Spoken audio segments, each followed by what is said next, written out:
بسم اللہ الرحمن الرحیم۔ دنیا بھر سے دیکھنے اور سننے والے اپنے تمام ناظرین کی خدمت میں السلام علیکم ورحمۃ اللہ وبرکاتہ۔ میں ہوں آپ کا میزبان محمد ندیم اور آپ دیکھ رہے ہیں المفتی آن لائن۔ ناظرین محترم، ہماری شرعی رہنمائی کی ہیلپ لائن المفتی آن لائن، جہاں پر آپ کے سوالات کے جوابات دیے جاتے ہیں، آپ کی شرعی رہنمائی ہوتی ہے۔ واٹس ایپ نمبر آپ اسکرین کے اوپر اس وقت دیکھ رہے ہیں، اس کے اوپر اپنا سوال بھیجیے، نام علاقہ بھی ضرور مینشن کریں، کوشش کریں اپنا سوال مختصر رکھیں، اور اگر آپ سمجھتے ہیں کہ آپ کا سوال رہ گیا ہے تو دوبارہ سے اس کو بھیجیے ریمائنڈر کے ساتھ، انشاءاللہ آپ کا سوال ضرور شامل ہوگا۔ معزز مفتیان کرام ہمارے ساتھ آج بھی موجود ہیں۔ سب سے پہلے مفتی اسداللہ شہباز صاحب، جامعۃ الرشید کے آپ استاذ الحدیث ہیں، سینئر مفتی ہیں۔ ہمارے دوسرے معزز مہمان ہیں مفتی نوید اللہ صاحب، آپ بھی جامعۃ الرشید کے استاذ سینئر مفتی ہیں۔ پہلا سوال مفتی اسداللہ شہباز صاحب کی خدمت میں جائے گا کہ مفتی صاحب، اگر شوہر بیوی کی اجازت کے بغیر حق مہر کی رقم استعمال کر لیتا ہے تو کیا شوہر پر واجب ہوگا بیوی کا حق مہر لوٹانا یا نہیں ہوگا؟ پلیز۔ بسم اللہ الرحمن الرحیم۔ بظاہر ایسے لگتا ہے کہ شوہر نے بیوی کو حق مہر ادا کر دیا ہے، جی کرنے کے بعد اس کی کہیں رقم رکھی ہوئی تھی اور وہ بھی شوہر نے دوبارہ سے استعمال کر لی ہے، ٹھیک۔ تو شوہر کو اس کی اجازت نہیں ہے کہ وہ بیوی کی رقم بغیر اجازت کے استعمال کرے۔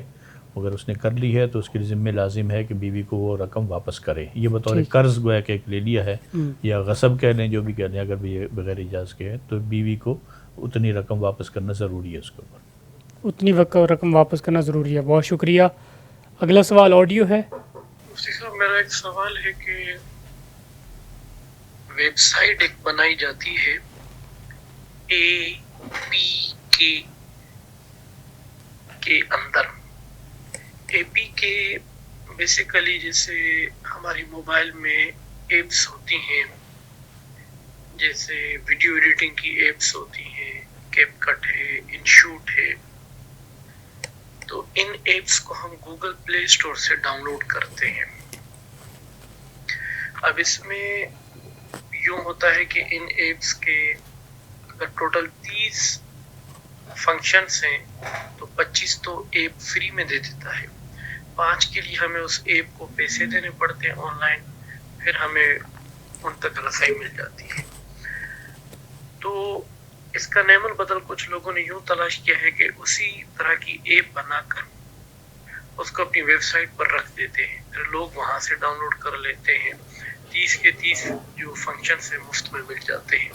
اس کو کہتے ہیں APK کے اندر آپ ایک ویب سائٹ بناؤ، پھر اس ویب سائٹ کے ذریعے سے اس ویب سائٹ کے مالک کو گوگل کی طرف سے پیسے بھی ملتے ہیں، یعنی گوگل اس کو قانونی طور پہ اجازت دے دیتا ہے، گوگل کی طرف سے اجازت ہوتی ہے کہ آپ بھلے اس شعبے کے اندر کام کریں اور ہم آپ کی ویب سائٹ پہ ایڈز چلائیں گے اور پھر آپ کو پیسے ملیں گے۔ میرا سوال یہ ہے کہ اس شعبے کے اندر ویب سائٹ بنانا کیا یہ درست ہوگا یا خلاف کر کوئی غلط کام ہوگا؟ کہ کائن ماسٹر یا انشوٹ یا کیپ کٹ، ان ایپس کا بنانے والا کوئی نہ کوئی تو پروگرامر یا کوئی نہ کوئی مالک ہوگا۔ اب جب یہ ایپس وہ بناتا ہے تو ہمیشہ تو نہیں، لیکن کچھ ایپس کے مالک جو ہیں وہ گوگل کو کوئی نوٹس بھی غالباً سینڈ کر دیتے ہیں کہ آپ ہماری جو ایپس ہیں اس کے حوالے سے کوئی ویب سائٹ دوسروں کو نہ بنانے دیں، یعنی اس طرح کی کچھ نہ کچھ وہ گوگل تک اپنی بات پہنچانے کی کوشش کرتے ہیں۔ جی۔ یہ اصل مسئلہ یہ ہے کہ کاپی رائٹ کا مسئلہ ہے کہ پہلے سے ایپس کسی نے بنائی ہوئی ہے، یہ اسی کو نقل کر کے اپنے پاس ایک اور ایپ بنا لیتے ہیں اور پھر اس کو اپنے دور پہ چلاتے ہیں۔ تو کاپی رائٹس کے بارے میں جو اصولی حکم ہے وہ یہ کہ ان ایپس وغیرہ کو اگر کوئی آدمی اپنے ذاتی استعمال کے لیے لیتا ہے اور اس کو استعمال کرتا ہے، اس کی تو اجازت ہے اور وہ عرفاً بھی اجازت ہوتی ہے، اس کو منع بھی نہیں کرتا۔ صحیح۔ لیکن تجارتی بنیادوں پر اگر کوئی آدمی ایسا کام کرتا ہے تو وہ شرعاً بھی جائز نہیں ہے اور قانوناً بھی اس کے خلاف وہ لوگ کارروائی کرتے ہیں۔ ٹھیک ہے۔ تو لوگ یوں کرتے ہیں کہ ان کو لے کر اسی طرح کی ایپ، ان کا سامان لے کر اپنے پاس، یعنی ان کی چیزیں لے کر اپنے پاس کوئی ایپ بنا لیتے ہیں، پھر اس کو بیچتے ہیں۔ تو یہ ظاہر ہے تجارتی بنیادوں پر ہے تو ایسا کرنا اس کے لیے جائز نہیں ہے۔ تو ہاں، البتہ کیونکہ اس نے محنت کی ہے، ایک چیز بنائی ہے اور اس کی وجہ سے جو پیسے حاصل ہوں گے وہ حرام تو نہیں ہوں گے، لیکن اخلاقاً اور قانوناً ایسا کرنا اس کے لیے جائز نہیں ہے۔ جائز نہیں ہے۔ بہت شکریہ۔ واٹس ایپ نمبر آپ اسکرین کے اوپر دیکھ رہے ہیں جی، سوال بھیجنا شروع کیجئے اور اپنا نام علاقہ بھی ضرور اس میں مینشن کریں. سوال مختصر لکھیں، اگر آپ سمجھتے ہیں کہ آپ کا سوال رہ گیا ہے کوئی دوبارہ سے بھیج دیں، انشاءاللہ آپ کا سوال ضرور شامل ہوگا. اگلا سوال مفتی اسداللہ شہباز صاحب سے یہ ہے کہ سر کا مسح کرنے کا بہتر طریقہ کون سا ہے؟ دیکھیں، سر کا جو مسح ہے وہ مختلف احادیث میں اس کا ذکر موجود ہے. تو اس کا لب لباب یہ ہے کہ آدمی اپنے دونوں ہاتھوں کے ایک مرتبہ پانی میں تر کر لے. ٹھیک ہے. تر کرنے کے بعد آگے سے یہاں سے پیشانی سے شروع کرے گا. اس میں کوئی خاص حیت ضروری نہیں ہے. یہاں سے لے کر پیچھے گدی تک لے جائے اور پھر انہی ہاتھوں کو لے کر وہاں سے سائڈوں سے گھماتا ہوا اس کو یہاں تک لے آئے تاکہ پورے سر کا استیاب ہو جائے. صحیح. اور اس کے بعد اگر ہاتھ خشک نہیں ہوئے، تر ہیں، تو انہی انگلیوں کے ذریعے سے کانوں کے اندر اور انگوٹھوں کے ذریعے سے کانوں کے پیچھے مسح کر لیں. ٹھیک ہے. اور اگر تر خشک ہو چکے ہیں تو پھر نیا پانی بھی لیا جا سکتا ہے. نیا پانی لے کر کانوں کا مسح وہ کر دیا جائے. بس یہ اصل طریقہ ہے. ایک خاص طریقہ جو عموماً ہمارے یہاں سکھایا جاتا ہے کہ ان تین انگلیوں کو آپس میں جوڑیں اور ان سے پہلے پیچھے لے جائیں، پھر ان سے واپس لائیں اور پھر ان انگلیوں کو بچا کے رکھیں. اس طریقے کے بارے میں علامہ شامی رحمہ اللہ تعالیٰ نے فرمایا کہ یہ کوئی مسنون طریقہ نہیں ہے، لہذا اس کو سنت سمجھ کر عمل کرنا تو ٹھیک نہیں. البتہ کسی نے سر کے استیعاب کے لیے یہ طریقہ بتایا ہے. لہذا اگر کوئی آدمی محض اس وجہ سے کہ اس سے سر کا استیعاب ہو جاتا ہے استعمال کرتا ہے تو ٹھیک ہے، لیکن یہ مسنون طریقہ نہیں ہے. مسنون طریقہ یہی ہے کہ عام طریقے سے اس کو سیدھا سر سے پہلے پیچھے لے جائے، پھر بعد سے نیچے لے آئے آگے کی طرف، اور انگلیوں سے کانوں کے اندر اور انگوٹھوں سے کانوں کے پیچھے مسح کر لے. بس یہ کافی ہے. کافی ہے. ٹھیک ہے، بہت شکریہ. اگلا سوال مفتی نوید اللہ صاحب کی طرف جائیں گے، اور اس سے پہلے میں دوبارہ آپ کو بتاتا چلوں کہ واٹس ایپ نمبر اسکرین کے اوپر آپ کو نظر آ رہا ہے، آپ اس کے اوپر اپنا سوال بھیجیے. انشاءاللہ سوال ہم شامل کریں گے. آڈیو بھی بھیج سکتے ہیں، ویڈیو سوال بھی آپ شامل کر سکتے ہیں، اور اس کے علاوہ تحریری سوال بھی شامل کر سکتے ہیں. تو طریقہ بڑا سمپل ہے. بعض دفعہ یہ ہوتا ہے کہ آپ کا سوال بہت آپ اس میں تفصیل لکھ دیتے ہیں جس کی وجہ سے پڑھنا مشکل ہو جاتا ہے. پورا ایک کالم ہوتا ہے وہ لکھا ہوا ہوتا ہے، تو وہ اس کے بجائے خلاصہ کوئی لکھ دیا جائے جو ہم پروگرام میں شامل کر سکتے ہیں. مفتی نوید صاحب، سوال ہے نوشہر و فیروز سے. محمد شفیق نے پوچھا ہے کہ قبر کو جب سائڈوں سے لوگ پکا کرتے ہیں تو کیا یہ شرعی حکم ہے یا اس کے خلاف ہے؟ بسم اللہ الرحمن الرحیم. قبر کے بارے میں اصل تو یہ ہے کہ اس کو پختہ نہ کیا جائے. جی. شرعی حکم یہی ہے. البتہ کبھی ایسے ہوتا ہے کہ ضرورت پڑ جاتی ہے، وہ بارش کا پانی آ رہا ہوتا ہے یا دیگر مسائل ہوتے ہیں جس سے قبر کو نقصان کا خدشہ ہوتا ہے. صحیح. تو اس صورت میں یہ ہے کہ جہاں پر مردہ ہے یا اس کی جسم سے متصل اوپر کی جگہ ہے اس کو تو اسی طرح ایک بالش کی طرح چھوڑ دیا جائے. جو اطراف میں ہے سائڈوں میں وہاں کوئی اینٹ وغیرہ ایسی لگا دی جائے تاکہ پانی وغیرہ اس میں نہ آ جائے. تو اطراف میں سائڈوں سے تو اس طرح لگانے کی پھر گنجائش ہوتی ہے. گنجائش. ٹھیک ہے. اگلا سوال بہت تفصیلی ہے، میں پڑھ دیتا ہوں. اور سوال یہ ہے مفتی نوید صاحب آپ سے کہ میرا نام فراز ہے، خیرپور سے تعلق ہے. میں نے ایک عالم دین سے پوچھا کہ امام جماعت یا اقام شخص پر امام جماعت ہے جب مولوی صاحب ہیں، تجوید سیکھنا کس حد تک فرض ہے؟ تو انہوں نے جواب دیا کہ اتنی تجوید سیکھنا فرض ہے کہ وہ حروف کے صحیح مخارج ادا کر سکے، جیسے ہا ہے، عین ہے، ہا ہے، قاف ہے، کاف ہے، صاد ہے، سین ہے، وغیرہ وغیرہ. البتہ میں نے قاری صاحب کو سنا وہ فرما رہے تھے کہ حروف کے مخارج کے ساتھ ساتھ ان کی صفات لازمہ سیکھنا بھی فرض ہے، اور اگر کوئی صفات نہیں سیکھتا تو وہ لحن جلی میں شامل ہو جاتا ہے جس سے نماز فاسد ہو سکتی ہے. براہ کرم اس کی وضاحت فرمائیں کہ حروف کے جو مخارج ہوتے ہیں ان کے ساتھ صفات بھی سیکھنا فرض ہے یا نہیں، اور کتنی تجوید سیکھنا ہر مسلمان پر لازمی اور فرض ہے؟ دیکھیں، ایک ہے کہ نماز درست ہو جائے، تو نماز کی درست ہونے کے لیے تو یہ کہ مخارج جو ہے وہ سیکھ لے، صحیح، جس سے نماز ٹھیک ہو جاتی ہے درست. البتہ یہ چونکہ امام ہے، یہ اگر صفات نہیں سیکھے گا تو اس میں خود اپنی بھی کمی ہے اور لوگوں کی نماز کا بھی مسئلہ ہوتا ہے. بالکل ایسے ہی ہے. اور بسا اوقات ایسے ہوتا ہے کہ جو حروف ہے ان کی جو صفات لازمہ ہے ان کی ادائیگی نہ ہو تو بسا اوقات مخرج سے ادائیگی پر بھی فرق پڑ جاتا ہے. صحیح بات. تو ایک امام ہے تو امام کے لیے بہتر یہ ہے کہ جیسے وہ حروف کے مخارج جو ہے وہ سیکھتے ہیں، اس کی کوشش کرتے ہیں ایسی ان کی صفات بھی سیکھیں، صحیح، تاکہ لوگوں کی جو نماز ہے وہ بہتر سے بہتر طور پر ادا ہو. ٹھیک ہے. تو اگر کوئی شخص جو ہے وہ سیکھنے پر قادر ہے، اس کے باوجود بھی وہ نہیں سیکھتا، تو یہ اس کی کمزوری ہے۔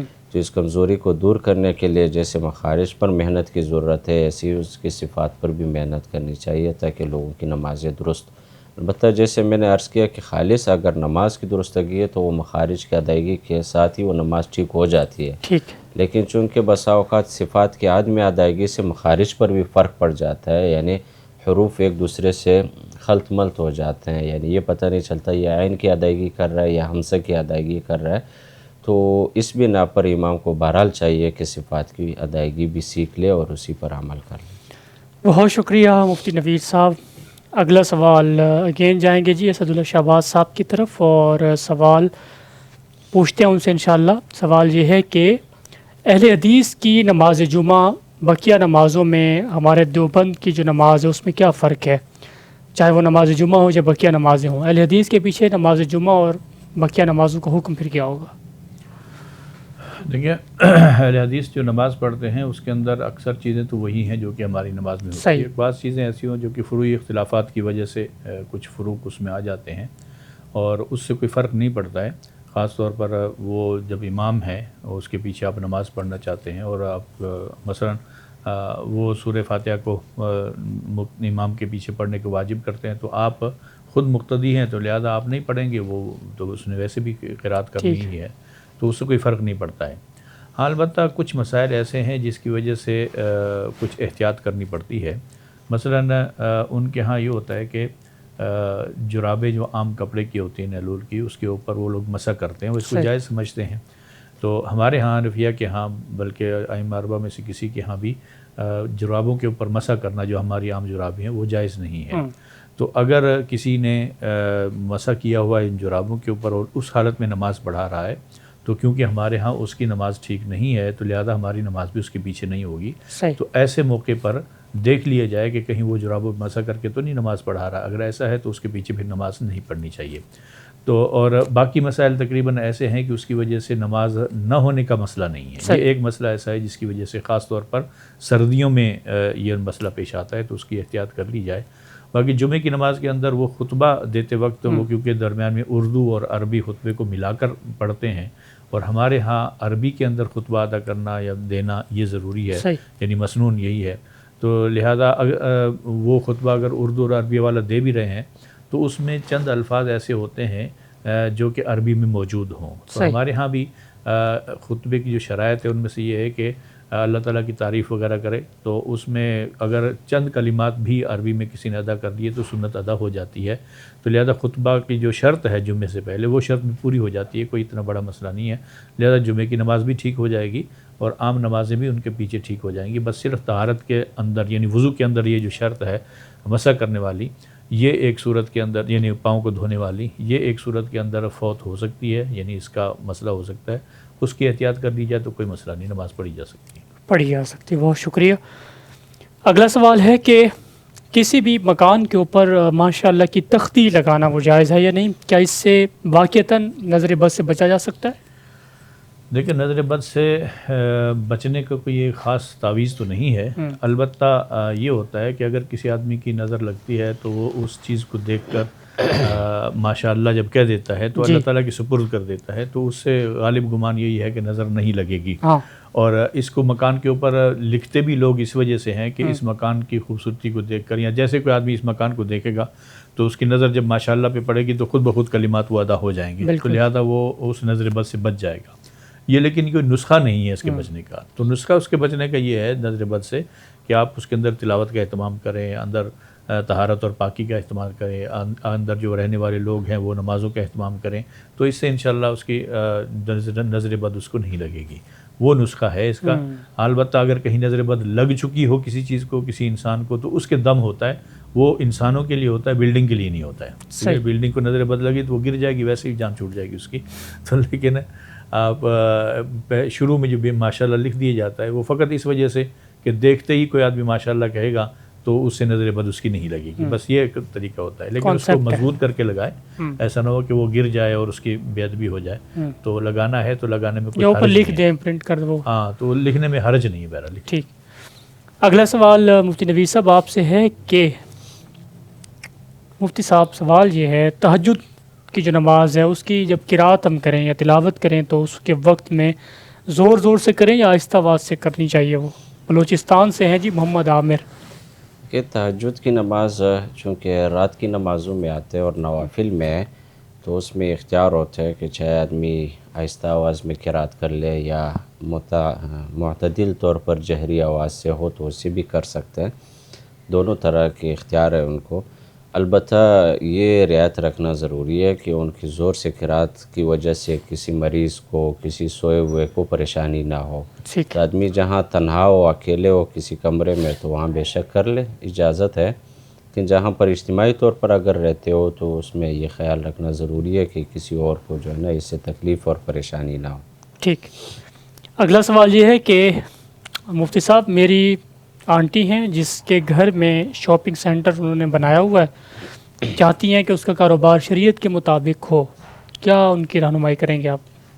دیکھیں، کاروبار اور تجارت تو اچھی چیز ہے اور اس باعث ثواب ہے، عبادت کا کام ہے اگر شریعت کے مطابق ہو، اور حدیث میں اس پر بہت بڑی بشارت ہے کہ اگر کوئی تاجر صادق ہے اور امین ہے، امانت دار ہے اور سچا ہے کاروبار میں، تو ان کے لیے ہے کہ حشر کے دن جو ہے انبیاء اور صدیقین وغیرہ کے ساتھ وہ اٹھایا جائے گا۔ تو ان چیزوں کی رعایت رکھنے سے یہ بشارت ملتی ہے، اور ساتھ میں وعید بھی ہے کہ اگر بعض تاجر ایسے بھی ہوں گے جو کہ گناہگار حالت میں اٹھائے جائیں گے، فساق حالت میں، تو اس کی وضاحت فقہا نے یوں کی علماء نے کہ جو شخص اپنی تجارت کی وجہ سے شرعی امور سے غافل ہو جائے، دین سے غافل ہو جائے، صحیح۔ تو ان کا انجام یہ ہوگا۔